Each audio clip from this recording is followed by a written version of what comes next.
Hello guys! Hello! This is for Pisces. Pisces, welcome dito sa aking channel. Kapalaran 888 guys. Welcome! Alamin natin kung anong messages, vibration, gabay, energy para sa inyong lahat. This is general reading, so please connect your intuition sa lahat ng barahan na lumalabas dito sa ating tarot reading. Okay, Pisces. Okay, so titingnan natin ano ba ang messages, ano ba ang vibration, ano ba ang energy na gustong ipahiwatig sa'yo ng ating baraha. First card natin, Pisces, is Watching Clouds. Watching Clouds. Kumuha pa tayo ng isang baraha. Just to clarify ng Watching Clouds na yan. Alright, so Pisces.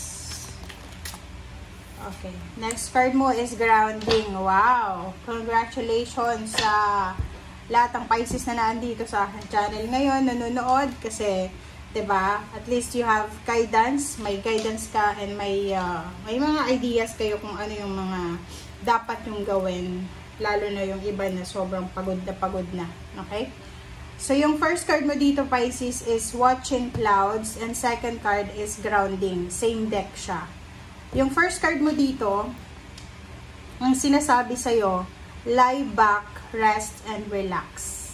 So, meron ditong mga Pisces na siguro pagod na pagod kayo sa mga trabaho nyo, sa mga obligations nyo, or kung ano man yung rason ng pagod nyo. Okay? So, sinasabi ng baraha sa'yo na bigyan mo ang sarili mo ng time na makapag-rest, makapag-relax, and makapagbakasyon. Or maybe meron ditong mga Pisces na maybe nagpaplano ka. Maybe you're planning to parang spend time in the nature for vacation. So, maybe you're planning for like for example, ngayon, sobrang busy ka, August, maybe August, September, October, November, sobrang busy ka because pagdating ng December, you are traveling for vacation or ano pa man. So, parang langgam ba?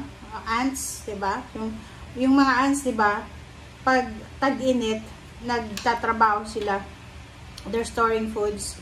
And pag tag-ulan, nandun lang sila sa kanilang tirahan, 'di ba? Parang ganoon. So ikaw, Pisces, you are super hardworking, working so hard because you're planning to spend time with your family, with friends, and with loved ones sa mga panahong tag-ulan or sa panahong tagbagyo or kung ano pa man. So, you're preparing for your future. So, nakikita ko sa'yo dito, eto yung especially kung ikaw ay Pisces na sobrang nahihirapan sa trabaho.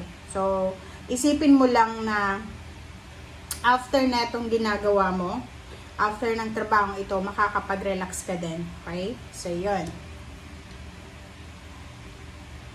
Okay, next card natin is Go Deep, Explore Roots, Grounding. So, same din dito. Same sa Watching Clouds. Pareho lang sila na sinasabi sa iyo, Pisces, na kailangan mong bumalik sa lugar kung saan ka galing, to explore your roots, or kailangan mo talagang mag-grounding. So, earthly. So, kailangan mong ma-enjoy yung clouds, yung sun, yung ocean, yung river, yung air, yung nature, yung mga woods, yung forest, parang ganun. So, kailangan mong, kumbaga, ma-enjoy or kailangan mo mag-ground kasi minsan, 'di ba, pag masyado na tayong toxic, masyado ng toxic sa paligid natin, napapaligiran na tayo ng toxicity, kailangan natin na mag-ground. So, isa sa mga possible na gawin nating grounding is spending time with nature. So, sa dagat lang, pumunta ka sa dagat, kung malapit ka sa dagat, walking, barefoot, 'di ba? Pwede kang mag-ground, 'di ba?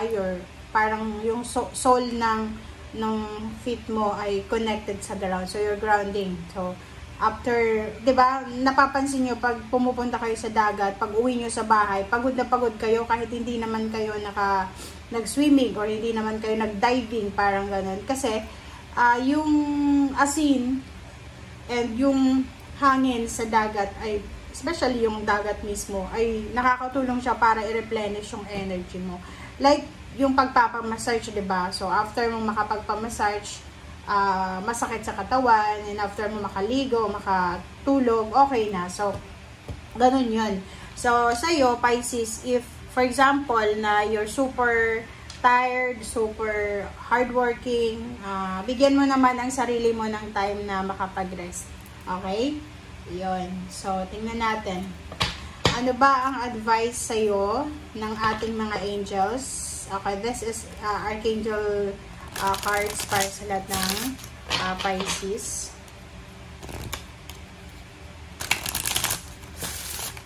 Okay, kumuha lang tayo dito ng isang baraha. Ano ba ang advice sa'yo, Pisces, ng angels?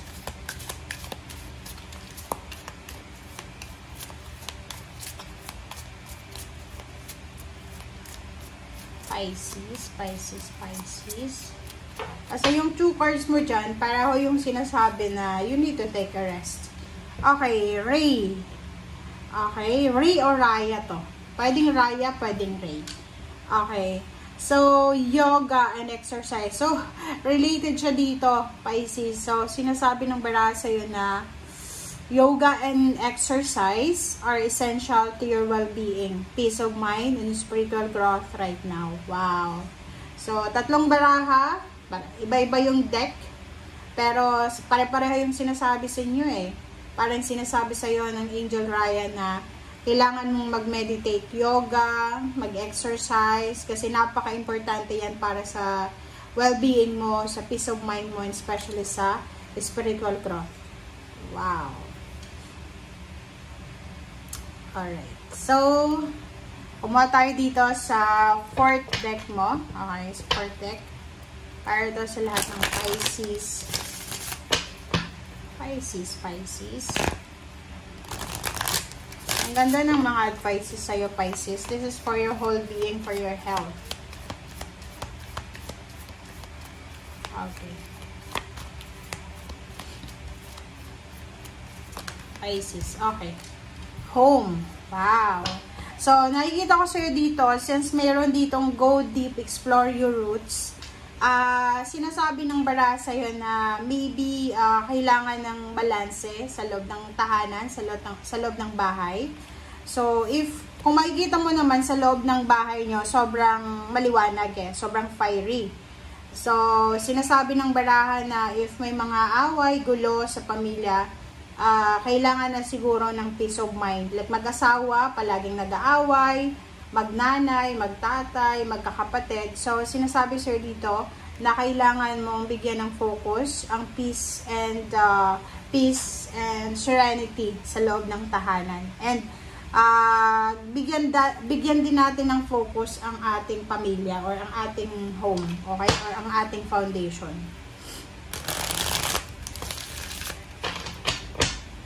Or maybe, yun na nga, mayroon ditong Pisces na posibleng nagpaplano siya na magbakasyon sa kanyang probinsya, sa lugar na tahimik, sa lugar na walang mga toxins or malinis yung walang air pollution, lalo na kung ikaw ay nakatira sa city or nakatira ka sa bansa na sobrang maingay. Okay. Alright, Pisces. Tingnan natin. Okay, first card mo dito sa last deck is Ace of Wands. Next is the Hierophant. Next is the Victory and Success.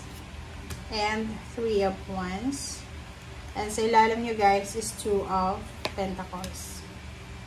Okay.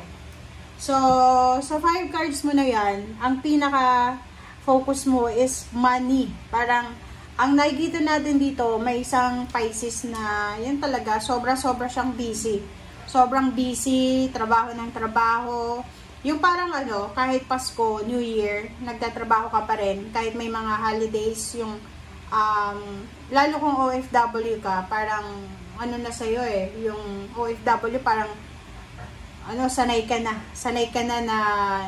habang ikaw ay nasa ibang bansa, nagtatrabaho, yung pamilya mo sa Pilipinas, they're celebrating success or celebrating happiness or celebrating life or kano pa man.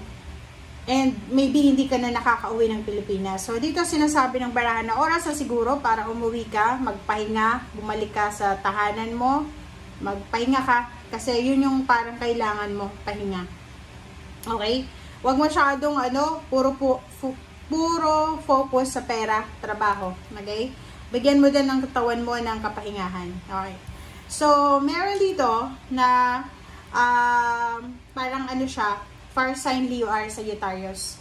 Fire sign Leo R Sagittarius na naghihintay siya sa'yo. Maybe naghihintay siya sa'yo ng mensahe galing sa'yo. Maybe nag-send siya ng message sa'yo, pero until now, wala ka pa rin reply.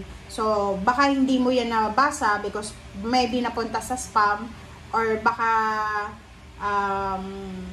hindi mo na makuha yung password ng messenger mo or kung ano man social media accounts na ginamit para mag-send ng message sa'yo. So, nakikita ko sa'yo dito, isang fire sign, Leo R Sagittarius, na pwedeng nag-message sa'yo na kailangan niya ng pera. Parang ganun. Money matters.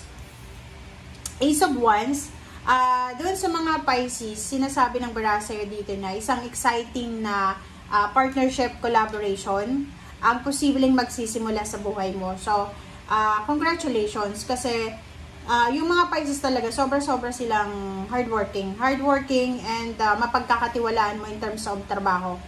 Kaya nga, diba, minsan parang focus na lang puro na lang trabaho and wala nang bakasyon. So, dito sa baraha mo, kung sino man ito na tao na posibleng makakasama mo or magiging partner mo sa negosyo or sa kung ano pa man na collaboration or partnership, siya ay, tingnan mo siya. Siya ay pareho ng mindset mo. Pareho kayong, like-minded kayo. Yung parang yung gusto nyo.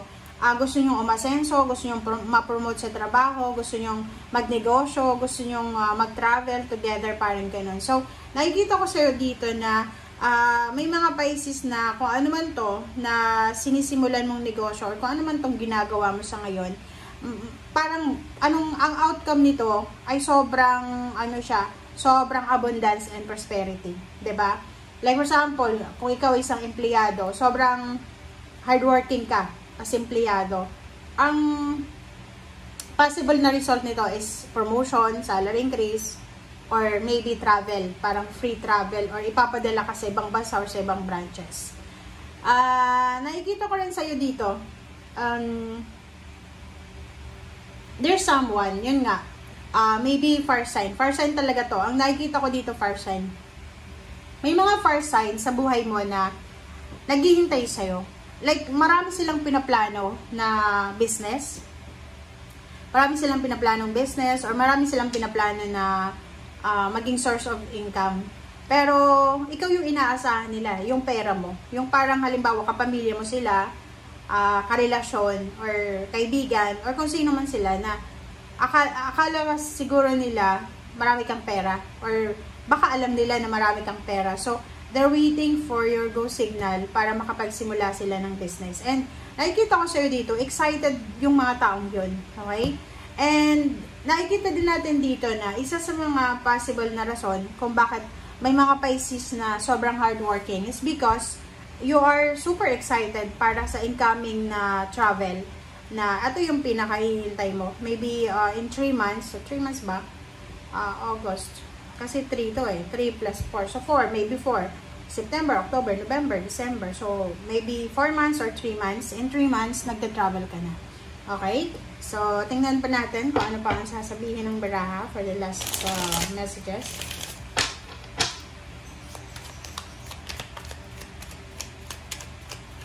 Alright, Pisces.